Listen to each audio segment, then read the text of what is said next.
આજે રક્ષાબંધનના પર્વ નિમિત્તે સુરતની નવી સિવિલ હોસ્પિટલમાં નર્સિંગ બહેનોએ રેસિડેન્ટ તબીબોને રાખડી બાંધી રક્ષાબંધન પર્વની ઉજવણી કરી।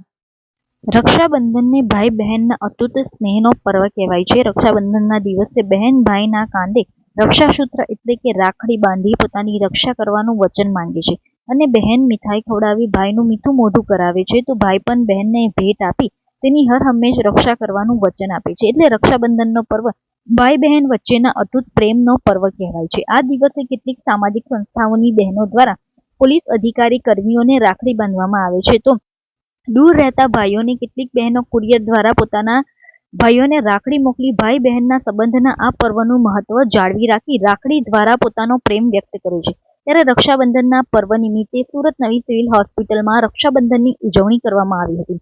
સિવિલ હોસ્પિટલમાં રહેતા રેસિડેન્ટ તબીબોને નર્સિંગ બહેનોએ રાખડી બાંધી મીઠાઈ ખવડાવી મીઠું મોઢું કરાવ્યું હતું। મેડિકલ કોલેજમાં રેસિડેન્ટ તબીબો પોતાના ઘરથી દૂર હોસ્ટેલમાં રહેતા હોય છે જેથી તેઓ પણ આ પર્વ મનાવી શકે તે માટે રેસિડેન્ટ તબીબોને નર્સિંગ સ્ટાફની બહેનો દ્વારા રાખડી બાંધવામાં આવી હતી। છેલ્લા ઘણા વર્ષોથી સિવિલ હોસ્પિટલમાં નર્સિંગ સ્ટાફ, મેડિકલ સ્ટાફ તથા તબીબો દ્વારા આ રીતે દર વર્ષે રક્ષાબંધનની ઉજવણી કરવામાં આવે છે અને નર્સિંગની બહેનો તબીબોને રાખડી બાંધી મીઠાઈ ખવડાવી રક્ષાબંધનનો પર્વ મનાવે છે।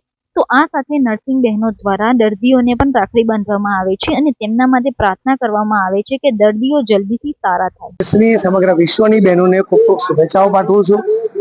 ભાઈ બહેનનો અતૂટ પ્રેમ સિવિલ હોસ્પિટલમાં દાખલ દર્દીઓ જ્યારે હોય ત્યારે એની બહેનની ખૂબ યાદ આવતી હોય છે। એવા સંજોગોમાં છેલ્લા 3 દાયકાથી નર્સિસ બહેનો દર્દીઓને રાખડી બાંધતી હોય છે। સાથે સાથે રેસિડેન્ટ ડોક્ટરો પોતાના ઘરથી હોસ્ટેલમાં રહેતા હોય એમને પણ બાંધે છે, તબીબોને પણ બાંધે છે। તબીબોનું એક આંદોલન ચાલી રહ્યું છે। આમ તો સમગ્ર આરોગ્ય વિભાગનું એક આંદોલન છે જે કલકત્તામાં ઘટના બની છે। એક બેન પર, ડોક્ટર પર ખૂબ દુઃખદ ઘટના છે। એનામાં એને ન્યાય મળવો જોઈએ। કલકત્તાની સરકારની હું નિંદા કરું છું।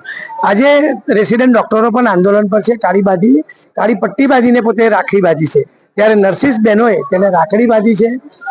તેમની માગણીઓ પણ સફળ થાય, અમારું એસોસિએશનનું પણ રેસિડેન્ટ ડોક્ટરને સમર્થન છે। ચોક્કસ કાયદો બનવો જોઈએ અને જેને ગુનો કરે છે એને સજા થવી જોઈએ। રક્ષાબંધનના પર્વ નિમિત્તે તમામ બહેનોને શુભેચ્છા પાઠવું છું।